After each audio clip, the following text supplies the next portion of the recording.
So Bismillah ar-Rahman ar-Rahim, and Jazakumullah khairan for joining us at the ISLA with our guest speaker, Brother Hud Williams, who is going to speak about retirement planning for educators. And being that we are the Islamic Schools League of America, we are going to really cater this towards our Islamic school educators in particular. Really nice to have you all on tonight. Jazakumullah khairan. I know that your day starts early, and sorry, just jump in here. And it might be a little bit late for those of you who are on the East Coast. So inshallah, we'll stick to our 1 hour time. And Brother Hud will be sharing your contact information for those who would like to reach out to you afterwards. And you have so generously provided your contact information for them to do so. So want to just start off by introducing the ISLA, the Islamic Schools League of America. We are a nonprofit that's been around for about more than 25 years now, mashallah. Back when the internet was a little bit of a baby. And I guess now if we're maturing with the internet, we're also in our adulthood. We've gone from providing on the ground support to organically new schools and just kind of providing that one-on-one with our founding executive director, Sister Karen Keyworth, who passed away in 2017 and established this wonderful organization. And we've matured along the way and transformed into doing many more things as well, and built upon the foundation of establishing a network for our full-time Islamic schools so that we can be connected with one another, learn from one another, and also be a support system here at the ISLA to be able to provide resources to you and connect you with others like Saturna Capital, like Brotherhood, who are experts in their fields and relevant fields pertaining to different facets of the work that we do. We also do research with full-time Islamic schools. I'm going to actually do a little bit of trivia with you all once we get through these introductions. And so we do research on Islamic schools and with Islamic school constituents to be able to identify where our successes are and where we can continue to improve. And we have a lot of free and amazing resources on our website, as well as opportunities for professional development. In fact, one of the things I'd like to do is also share a little bit about myself and Brotherhood, and then tell you about some of our upcoming events before getting into the meat of today.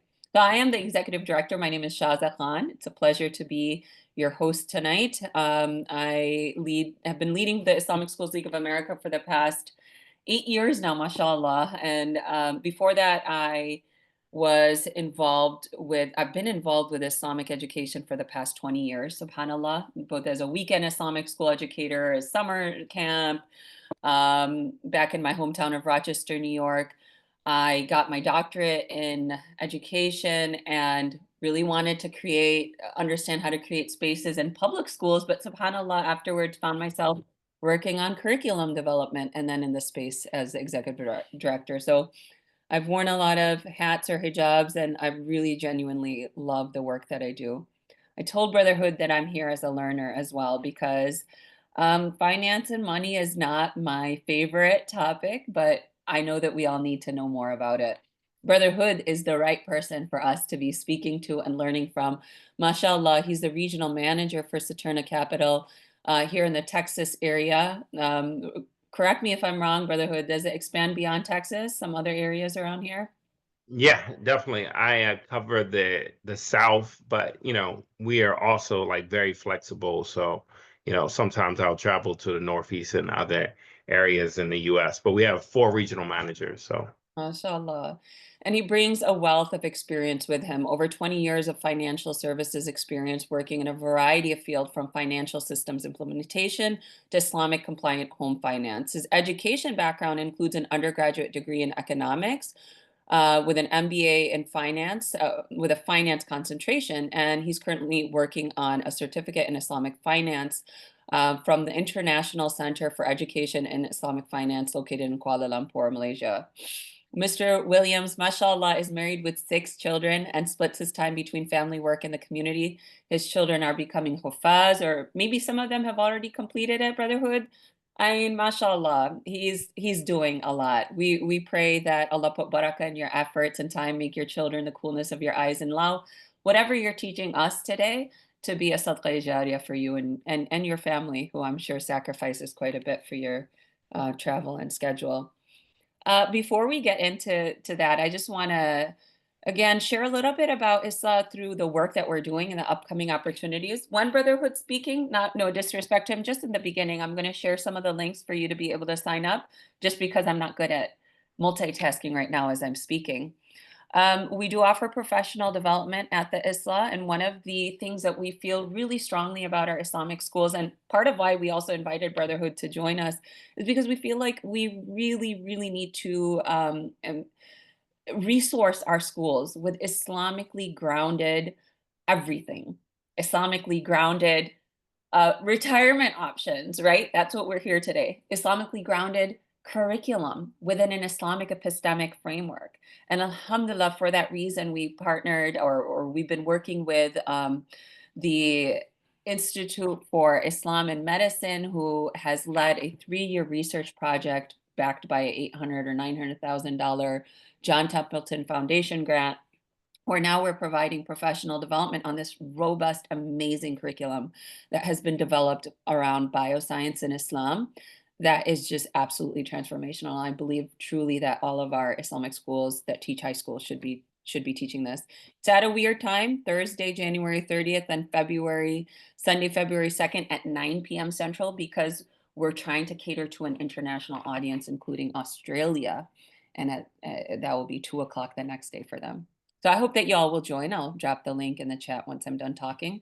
One of the other things, inshallah, we'll be hosting in February is this webinar and informational session for parents and community members with our guest speakers from Al-Fatih Academy on amana and accountability, safeguarding our children from sexual abuse. So we really run the gamut of trying to cover the vast,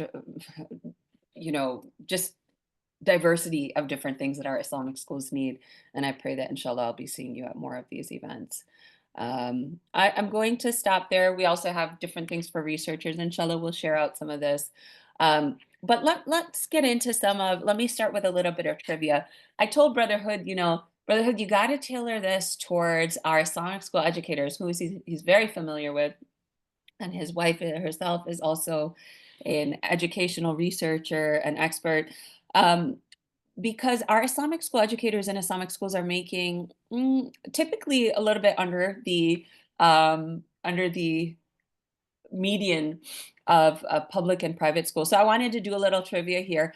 How much do you all think in the chat? Put in the chat, what is the average salary for full-time elementary school teachers in the United States in Islamic schools?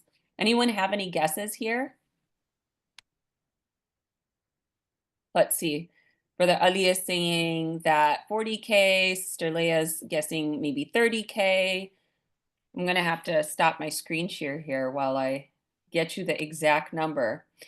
It is about $37,000. Actually, okay. $37,000 for a full-time elementary school teacher. And that salary goes up slightly, incrementally, to middle school teachers and then full-time teachers. Of course, there's a wide range. And we also have some of this research up on our website, including how much our principals make. That research is about 3 years old, so we need to update it, but some really, really beneficial resources that you can look into. I guess the point, though, is that we're not always making enough to be able to tuck away a lot of money for our retirement. If we're lucky, this salary can get us through our day-to-day expenses, month-to-month expenses. And most often we probably need supplemental income, whether it's a spouse or other side gigs that we're doing. So this topic that Brother Hud is going to be speaking about today is so important, because we've seen far too often that our Islamic school educators are not, unfortunately, properly resourced for their retirement. And we want to be able to break that cycle, inshallah, and be able to have you retire more comfortably, inshallah. So Brotherhood, Jazakumullah khairan for joining us and providing us with the information that you'll be sharing soon. And we look forward to learning from you. Inshallah, if you all have questions, feel free to put it in the chat. And Brotherhood will be sharing this as both a for individual educators who have joined us, as well as for school leaders and board members, because we took a look at our registration list and identified who's joining us and know that both of those audiences are there. So Brotherhood, Jazakumullah khairan, and the mic is yours. So, assalamu alaikum wa rahmatullahi wa barakatuh. Bismillahirrahmanirrahim. Allahumma salli ala Sayyidina Muhammad. Really honored to be here. When we think about two of the most kind of important folks in our community who are serving our community, we have our religious leaders, our imams, our teachers, and then we also have our educators. My mom was an educator. My wife is an educator, so on and so forth. So it's close to our heart. And so we want to do everything is possible to kind of think about, like, how can we serve these communities? One of the things that's important to me that talks about why I do this work I do is a story about this Muslim woman who converted to Islam in 1970s. And she converted to Islam in the South, right? And so you can imagine the South is often looked at as a little bit more slower to kind of accept change. And this conversion kind of ostracized her relationship with her family. And then she decided to wear the hijab, right? So if you can think about, what our sisters kind of deal with wearing hijab in 2000 and 2004 and 2024, imagine what it was like in the 1974. And so fast forward, she sat me down. She knows I work with finance. She said, can you help me with, looking at my finances? So we looked at it, and she was getting Social Security, how much her home was costing. And I said, well, Auntie, where's your 401k? Where's your 403b? Where's your IRA? And she said, I never invested in that because I thought it was haram. So here's this Muslim woman who's been dedicated to her faith for over 5 decades, risking family, risking loved ones, so on and so forth. So you can imagine this faith that brought this woman to. Now she's going into retirement in a very vulnerable state because no one educated her that there was a way to do those important things to save for your long-term future and being able to do so in a way that's aligned with our faith. So she decided to just focus on her faith. And so, really that became a mission of mine. Born and raised with Muslim parents in the DC area, went to Old Dominion, got a degree in economics, moved up to the DC area where there's a wealth of opportunity, wealth of Muslim schools. I actually started at Islamic Education Center. It was a school in Potomac, Maryland. That's one of the places I was educated early on. And once I was there, I had a corporate career, but I left there to go work at Adams Center, the All Dulles Area Muslim Society, as their first youth director.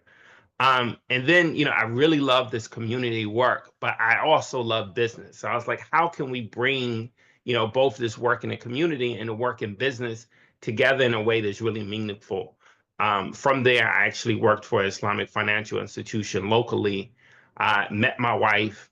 She was a professor of Islamic studies at Spelman College in Atlanta. So I made the transition to Atlanta, Georgia, and really wanted to further my education. So I went back and got an MBA from Georgia Tech with a concentration in finance. And then I made the decision, right? Here I am, fresh out of school. I'm still kind of trying to repay student loans. But I had made the decision to move to Malaysia with 2 young kids under 2. So in hindsight, that was kind of a scary decision, but alhamdulillah, it was very interesting. Studied Islamic finance, came back and kind of continued my career in corporate finance. And then probably about 3 years ago, I had an opportunity to kind of combine these passions again by being the regional manager for Amana Mutual Fund. And it was really a perfect fit. The only problem is that they say you had to move to Texas. So, I said, Bismillah, we moved to Texas. Alhamdulillah, it really worked out. My family really loves it here. My kids actually, right before I moved to Texas, my kids moved to West Africa to study Quran. It was during COVID. They were homeschooled, so we wanted to give them a kind of a different environment. So enough about me. But this is really bringing these two kind of ideas together. And so being able to travel around and inform and educate people about Islamic investing, about personal finance, about how they can secure their retirement, how can they plan for their kids to go to college and do so all in a way that's aligned with our faith has been very important to me, and I really enjoy it. And so that's what kind of sponsored this, to doing a seminar about teachers, for retirement. And like I said before, like I said during the retreat, I know teachers who have worked for 40 years in Islamic education. And when they retired, we had to do a GoFundMe. And, one of the things in our culture, we said, hey, give them their flowers while they're alive. Right. And so we can't do this unless we really make sure that we're doing right about our teachers and our administrators. And I'm actually going to get that, but I want to start. So Bismillah, let me share the screen. Bismillah. Okay. So Sister Shaza, we can see, can I get a thumbs up, making sure we can see the screen? I see it. Thank you. So investing according to Islamic principles. Before we start, we're going to talk about finance and figures, and that prior history of performance is not going to guarantee future performance. So we always have to start with that disclosure. And so here's the agenda. First, we're going to talk about the importance of saving, right? And then we're going to move to talking about what does it mean to be an Islamic investment company, because the reason why we're here is because our faith is important to us. That's why we teach in schools. That's why we start schools. That's why we talk about investing. And then we're going to talk briefly about, hey, how do we do this thing called paying for Islamic schooling for our children? That's often important to parents. And then we're going to go and talk about retirement. And then we're going to have some time for question and answer. So, habits of successful investors, and we're not going to drain the slide, but we want to talk about two of them, right? So the first one is diversification. We all know not to put all our eggs in one basket, because if something happens, like things often does, we'll be very upset. So diversification is where you're not just investing in one company, you're investing in a basket of companies. And one of the tools to do that is called a mutual fund. A mutual fund allows you to buy one security and invest in a multitude of companies. So each of our Sharia-compliant mutual funds owns over probably 40 to 45 securities or companies in that one mutual fund. So you get your diversification by just buying one, by buying a mutual fund. Number two, you'll hear a lot about trying to time the market, right? Should I buy now? Is this the dip? Is this the height of the market? What we're talking about today is not about trying to time the market, but time in the market. Since 1928, the US stock market has over a 9% return. So yeah, time in the market can help you, but we want to talk about what happens when you invest over years. And so the third one, and we're going to end on this one, is to save early and often. The earlier we can start saving, the more we allow our money to work for us. And so to give a small illustration, right, about the awesome power of compounding, right, we have two young folks. The person on the left started saving at the age of 25. And they said $1,000 a year from the age 25 to the age 35. Then life took over and they had to stop saving. The person on the right started saving a little later. They started saving at the age of 35. And they saved $1,000 a year from 35 up until the age of retirement at 65. So $10,000 on the left, $30,000 on the right. But at the age of 65, the person who left on the left, who invested $10,000, is going to have $112,000, while the person who invested 3 times as much is only going to have $101,000. And this is based off of 7% return, but it shows you that the compounding helps more for the folks who started saving earlier. and you can't catch up, right? Or you can't catch up unless you put in more money. And so we want to encourage folks to start saving early. Moving on, now we want to talk about investing according to Islamic principles. What does this really mean? So to start with, it's not enough to say, hey, I'm an Islamic investment company. You actually need to get verification from a third party. So if you have a Sharia board, if you have a Sharia auditor, if you do a Sharia review, there has to be a third party where people are coming in and making sure you're doing what you say you're going to do. So for us, we use a company called Amani Advisors. It is based in KL, and they review our portfolio on a quarterly basis. And on an annual basis, they give us a Sharia certificate or a Sharia review. And so what are they looking for? So we have 3 screening criteria. Number 1, what is the primary business of that company? If it's pork, pornography, alcohol, gambling, banking, we're not going to invest in it, full stop. Also, if it's weapons manufacturing, if it's making airlines that are going to be used to target folks, if it's shipbuilding used for military ships, we're not going to invest in those companies. And that's not a new rule. We started this almost 10, maybe 15 years ago, where we don't want to invest in companies like that. Number 2, the scholars say it's not just about what the company is doing, but it's also about how they're operating. And so when we look at their financial statements, we look at their balance sheet and says their debt has to be less than 33% of the value of the company.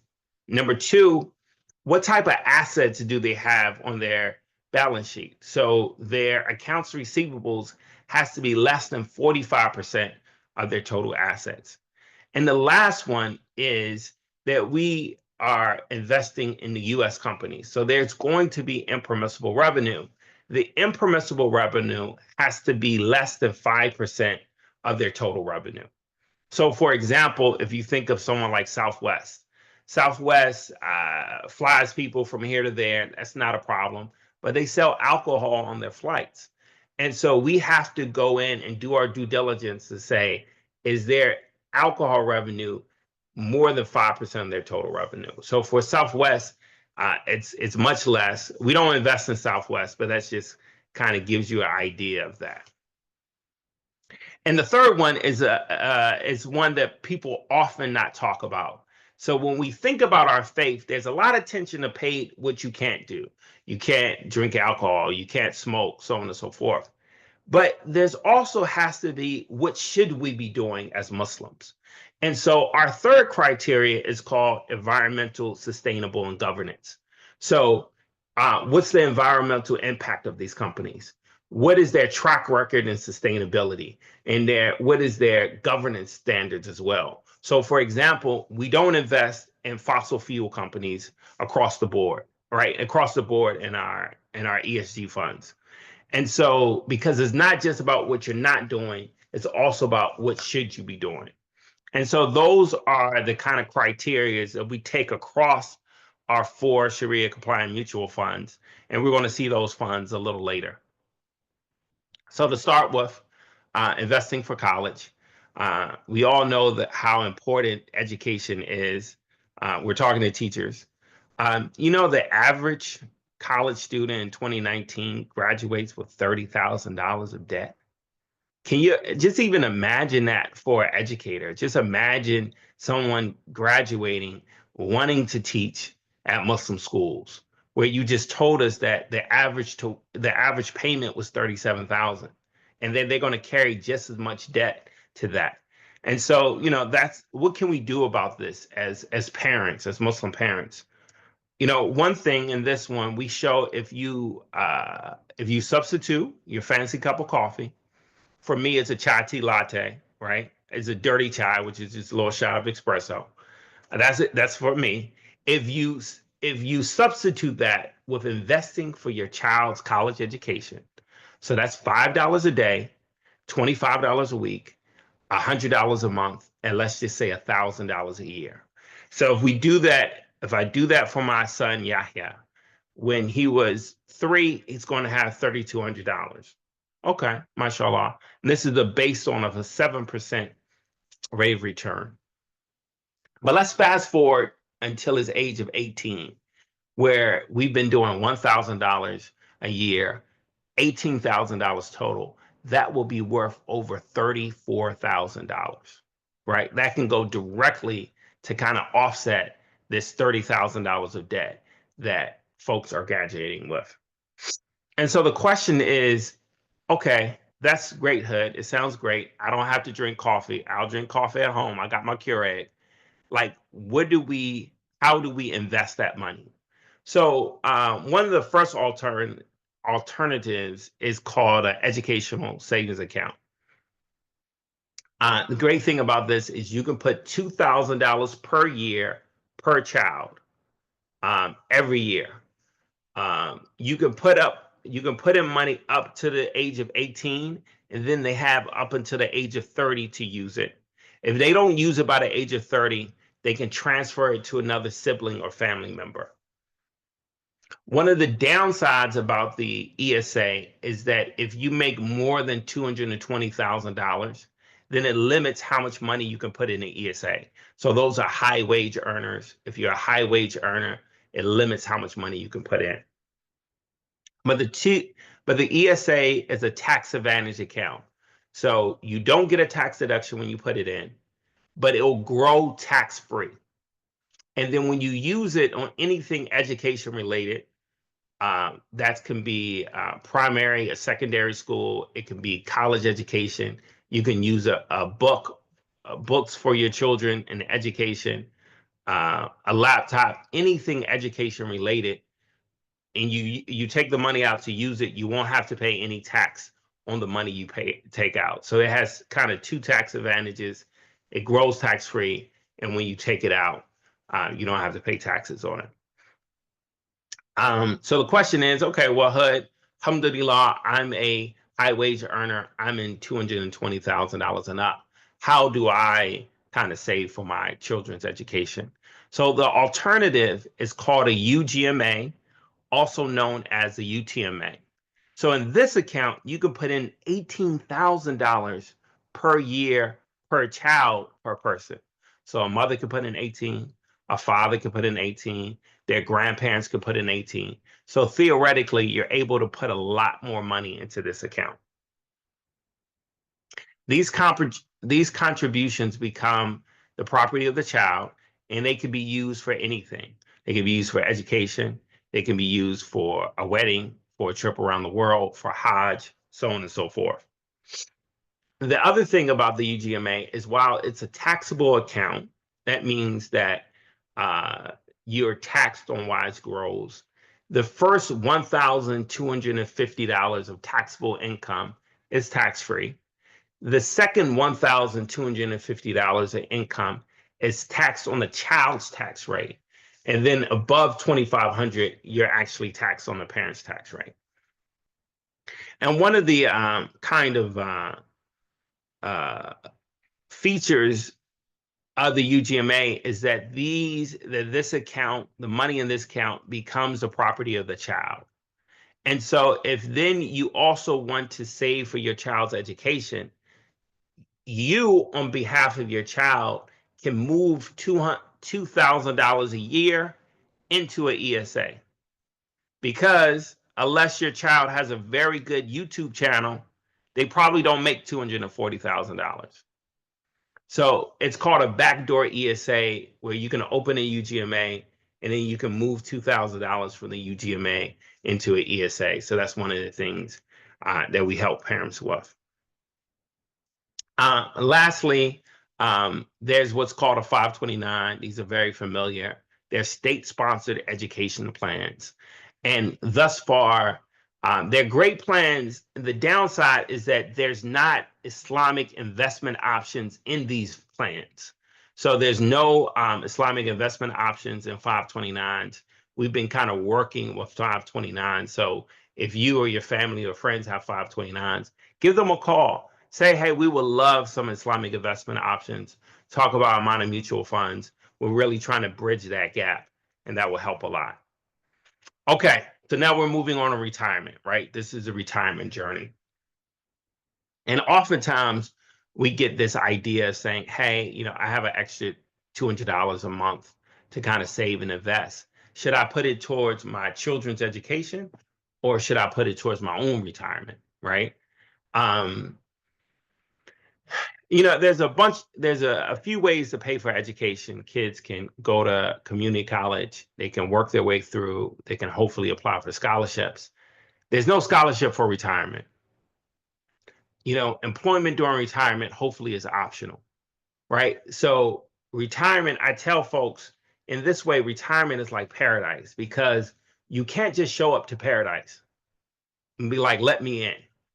Our religion teaches us that they're going to say, what have you prepared for paradise? And this is the same thing for retirement. What have you prepared? What have you sent forth for retirement? And number two, by making sure that you're financially secure, especially in retirement, that's going to take a possible burden off of your children. Your children are going to take care of you, right? Your children are going to take care of you financially if they have to. By saving up for retirement and making sure that you have a solid financial footing, that's taking one less thing off of your children when they are also going to be in the stage of, raising kids, saving for their kids' education, so on and so forth.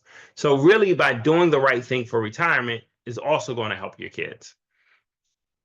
And so we have a couple of different kind of incomes in retirement. There's personal savings and investments, there's pension plans, there's Social Security, and their employment during retirement. So if you think about, what do you think is an average Social Security payment in 2023? Maybe 2,500. Somebody says 1,500 here in the chat. Okay, 1,500, 2,500 is actually 1,844. Right? That's not bad. One thing to remember is that if you are not contributing to Social Security, then you're not going to receive Social Security. So that's a good thing. So some teachers, even public schools teachers, don't have to contribute to Social Security, but then they also won't receive it. The only caveat is that if you actually been married for 10 years, you can qualify for 50% of your spouse's Social Security without even affecting their Social Security. So if they're getting 1844, you get 922 without affecting their 1844, but you have to have been married for 10 years. And so when we think about personal savings and investments, we have 401k plans, IRAs, stocks, real estate, mutual funds. The ones highlighted in orange are not Sharia compliant because they're dealing with interest, CDs, annuities, and bonds. And so this illustration, right? This is an illustration of what it means to kind of save and to start early. So this is an illustration of someone starting at the age of 25 and investing $250 per paycheck, $500 a month, $6,000 a year. Now, if you do that at 25 and you carry that on through retirement, you'll have $1.2 million at a 7% rate of return, right? If you wait just 10 years, if you wait and you don't start till you're 35, you only have $606,000. By waiting just a decade, you lose off on over $500,000 of investment opportunity. Now that's an expensive decade. And when we double click on that, you see for someone who starts this investment at 25 to 65, they would have taken out $240,000 of their own money, but they'll have over $1 million worth of profit. So 4 times as much as they actually put in, they're going to actually have in terms of profits. One of the things I like to touch on is that when we think about retirement, there is similarities in our Quran. So in our book, in our scripture, Prophet Yusuf alayhi salam is narrating, is giving an interpretation of the Pharaoh's dream. And the Pharaoh had a dream about 7 fat cows and 7 lean ones, and 7 green ears of corn, and 7 of the withered. And he said that we're going to have 7 years of great harvest, followed by 7 years of famine. So put me in charge of the storehouse. I will take from those years of great harvest to provide for those years when it's going to be harder. And so that's what retirement is in America, that we have 40 years where we're going to be the most active. Our minds are going to be working. Our bodies are going to be working. And so we have to take from those years to provide for those years where we're going to slow down, right? So we have 40 years to take from to provide and help us in those later years in our life. So there's 2 types of individual retirement accounts. If your school doesn't have a 401k, then you have an individual retirement account where you can put up to $7,000 a year. If you're over 50, you can add 8. And the traditional is where you get a tax deduction when you put it in. It grows tax-free, and then you'll pay taxes when you take it out. The Roth IRA, you don't get a tax deduction when you put it in. It grows tax-free, and then when you take it out, you can enjoy your money without paying any taxes. So both of these, the traditional and the Roth, can be opened on our website. They take 15 minutes. And with as little as $100 to get started. So $100 investment, there's no fees, but $100 investment will help you start a traditional or a Roth. And you can also set up a meeting with me. We can talk more about the difference, so on and so forth. And then there's a 401k plans. So if you have a 401k or if you have an old 401k at a previous employer, these plans are great because they allow you to put much more money in. You could put in up to $23,000 for 2024. The downside about a 401k is that they usually have limited investment options, so that you might not be able to find a 401k with Sharia-compliant investment options. So if you have an old 401k from a previous job, you can roll that into an IRA with amount of mutual funds and kind of invest in Islamically. And one of the things we're doing, we had a call today with an Islamic school in Florida about setting up a 401k for their school. You can set up a 401k with as little as a 3% contribution or a 3% match. And I think it's really important for schools to think about their teachers, to think about their employees. You know, our Prophet Muhammad sallallahu alaihi wasallam, and one of the hadith about treating people justly who work for you, he said, pay people before their sweat dries, right? And so that was important in their time, but it's also important in our time to make sure that a person who's working for you for years, they also have something for their later years as well. And so, you know, one of the things we're really trying to push is for retirement plans for masjids, for Islamic schools. And that's also something, if you know a school that's interested in that, you know, we want to talk to them. We want to talk to the board members. It's really important. We have an option that's free, that's no cost for the school. So let's talk. Okay. In my last section, we're going to go over the investments. We have 4 Sharia-compliant mutual funds. We have the amount of participation fund, which is at the bottom because it's the least conservative.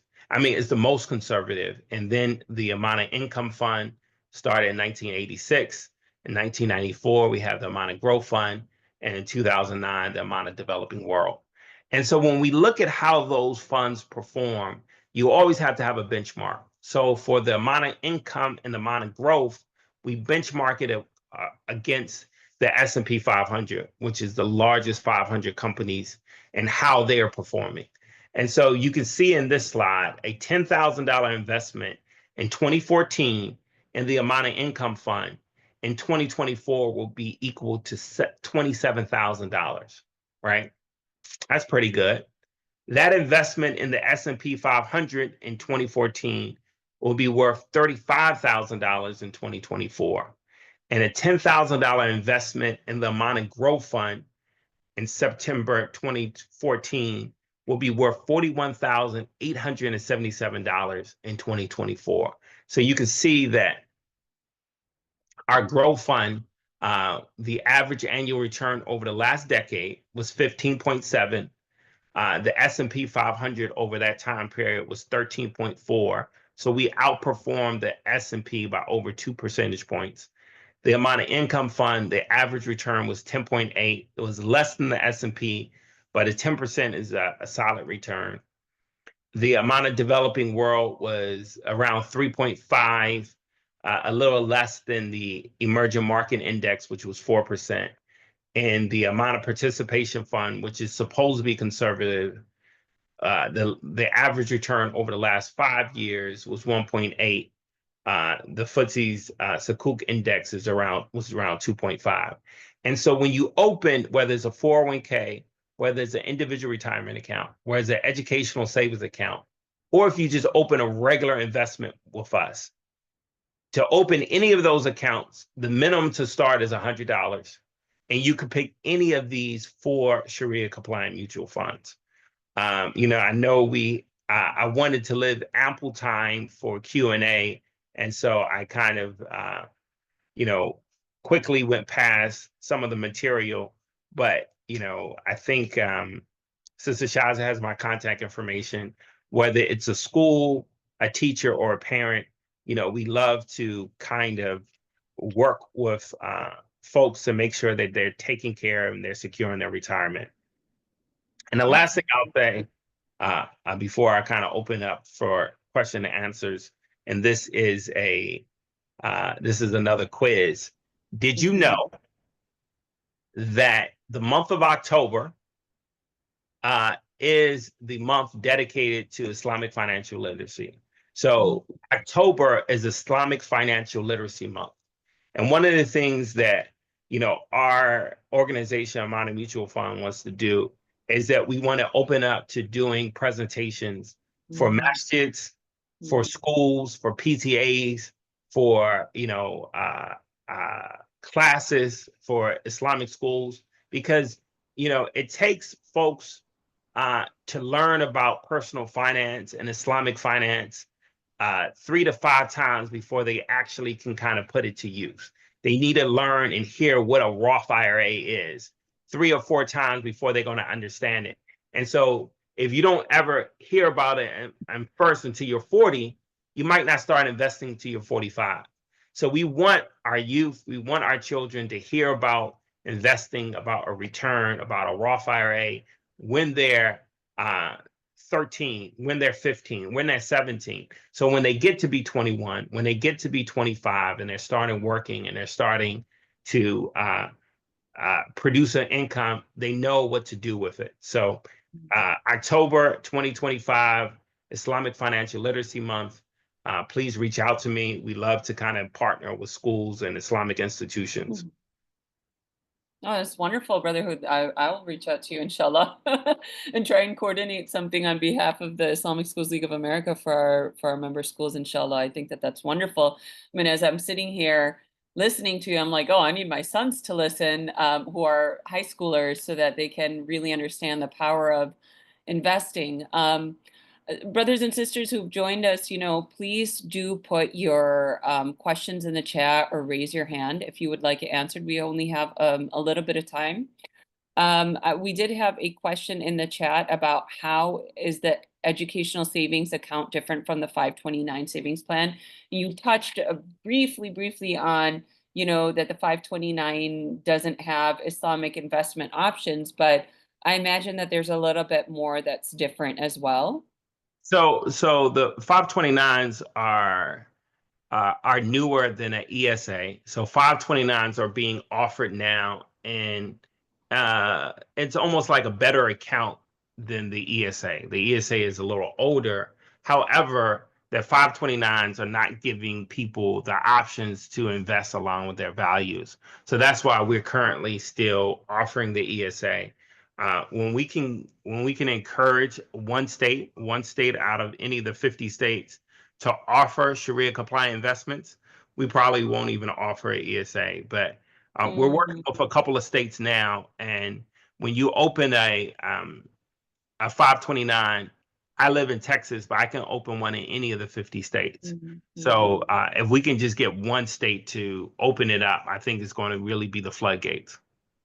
Yeah, Brother Hood, I wanted to ask, maybe you talked about this and you kind of aptly described myself here where you say that we need to hear the question multiple or we need to hear the topic multiple times, but like what is your recommendation? Maybe you're not allowed to. So answer this the way that you are legally supposed to answer it. But my question is like, what would be your recommendation to a quote unquote middle-aged 40 to 50-year-old person who doesn't have any retirement or savings and is kind of living paycheck to paycheck with a little bit of maybe extra that fancy cup of coffee or something like that? What do you suggest that their best option is to try and at least build some kind of cushion for when they retire? Yeah, definitely, definitely. The first thing we want to encourage folks to do, we have another slide for our longer presentations called Halal Investment Priorities. And so one Mm, of the first priorities is make sure that you have a kind of emergency fund, right? And that's something that's not going to be invested because when an emergency happens, we don't want you to have to either sell investments or go into debt. So it's really kind of as a step one is to create an emergency fund. And sometimes they say 3 months, sometimes they say 6 months, but we mhm, want you to have something where when life happens, you have somewhere to go. You don't have to sell an investment or you don't have to go in debt. After that, you know, the maximum for a Roth IRA is 7,000. The minimum is $100 to get started. You can do $25 a month. You can do $50 a quarter. And then that money is going to be working for you. So even if you just put in $50, that money is going to be growing for you over time. And even though, I'm 45, so I still feel like I'm, right in the middle of middle age. Um, I still have roughly 20 years to retirement, right? And I still have this long career. And usually what happens, in the US is that your 40s and the 50s is when you're starting to make more of a salary, right? And then your expenses kind of level out, your kids kind of get older, and then you get an opportunity to kind of say, okay, well, let me really kind of start instead of $50, let me do 100. Instead of 100, let mhm, me do mhm, 200, mhm, and you start getting to that place where you can put away a little bit more funds.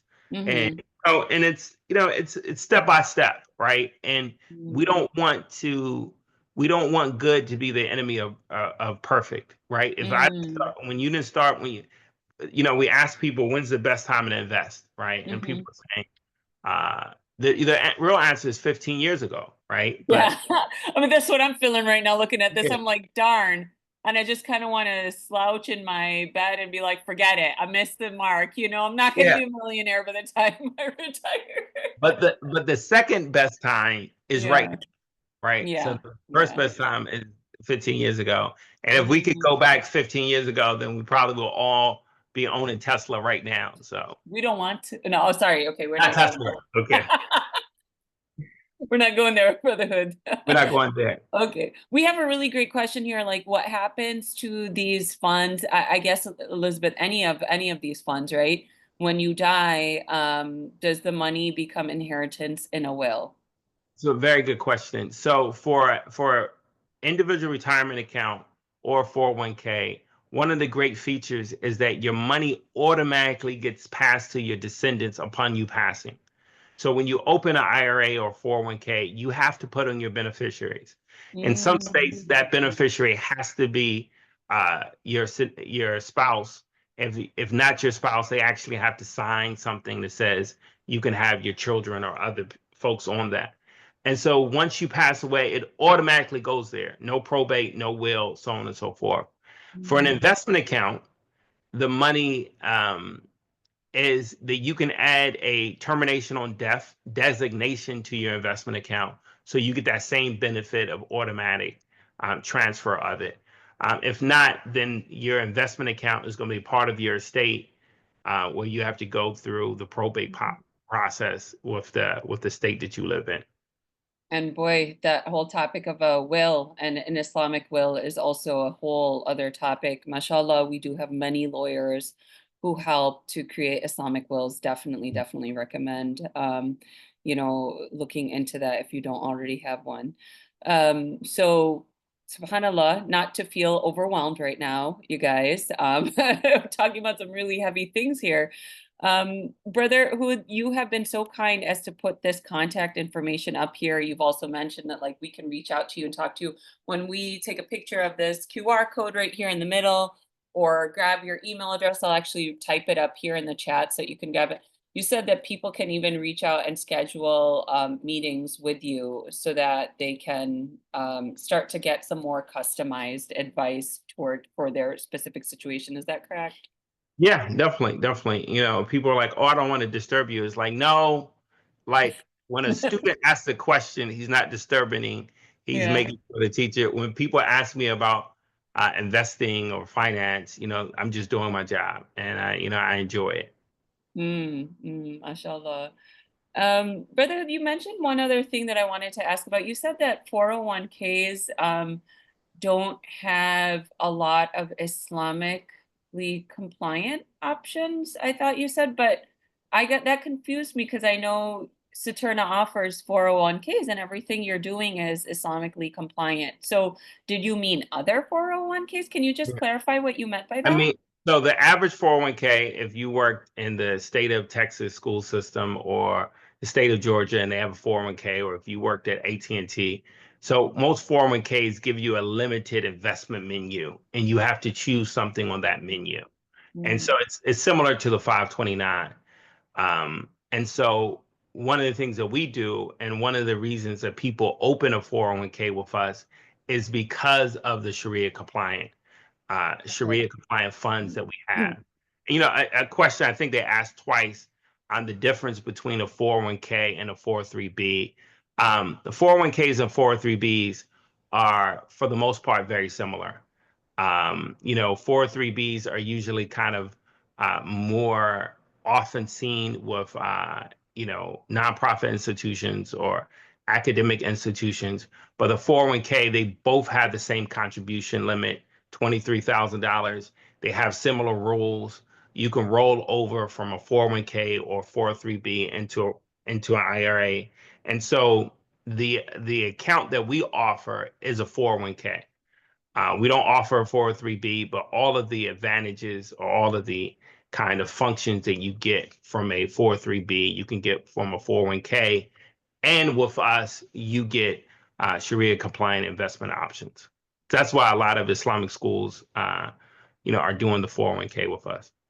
And brotherhood, to that point, like what are like the first three steps for an Islamic school to establish a 401k for their staff? And just to kind of add on question there, in talking about the 401ks for Islamic schools, you mentioned that you can, and first of all, I want to say that ISLA definitely supports and advises Islamic schools to set up retirement options for their staff.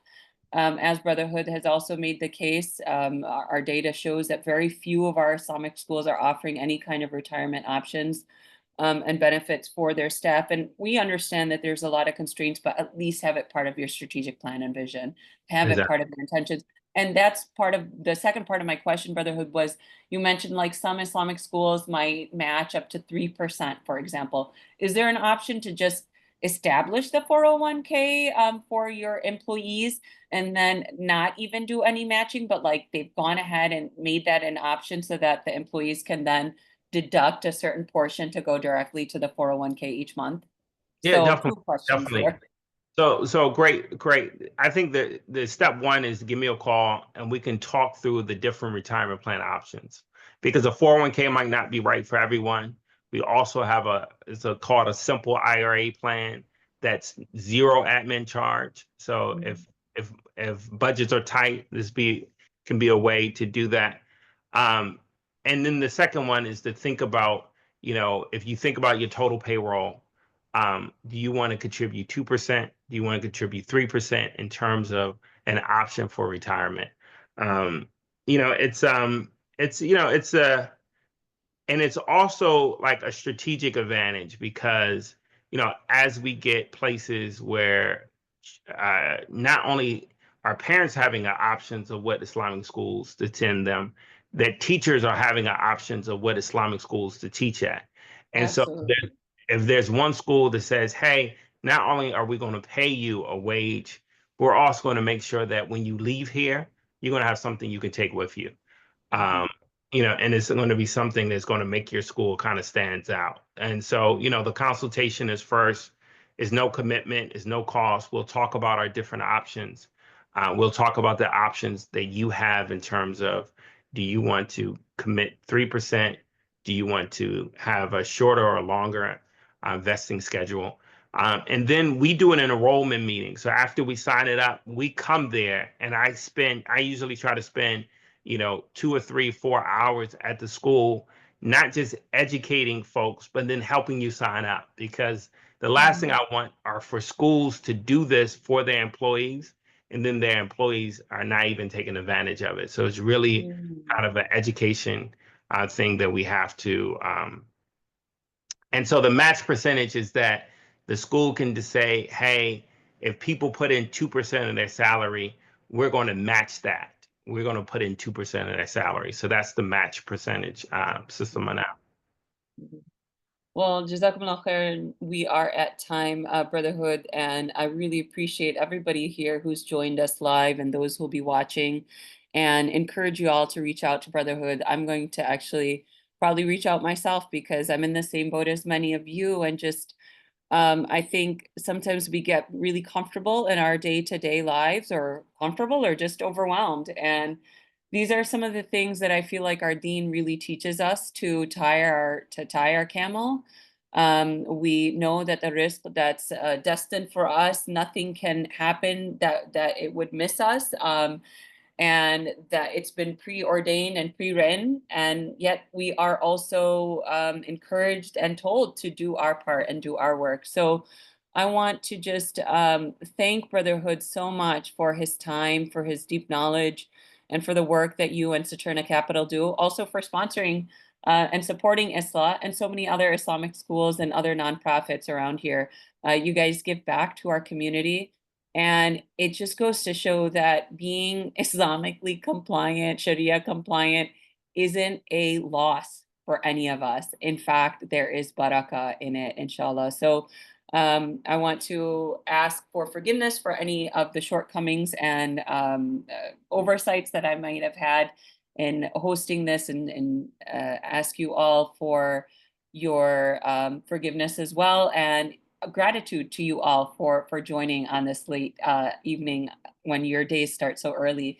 Jazakumullah khairan to all of you, and to Brotherhood, Jazakallah khair, and salams to your wife and to your family. And inshallah, we will hear from a number of our educators following this. Take Inshallah. care, everybody. Assalamu alaikum wa rahmatullahi wa barakatuhu. We will send the recording and resources. Take care. Assalamu alaikum, Elizabeth, and everyone.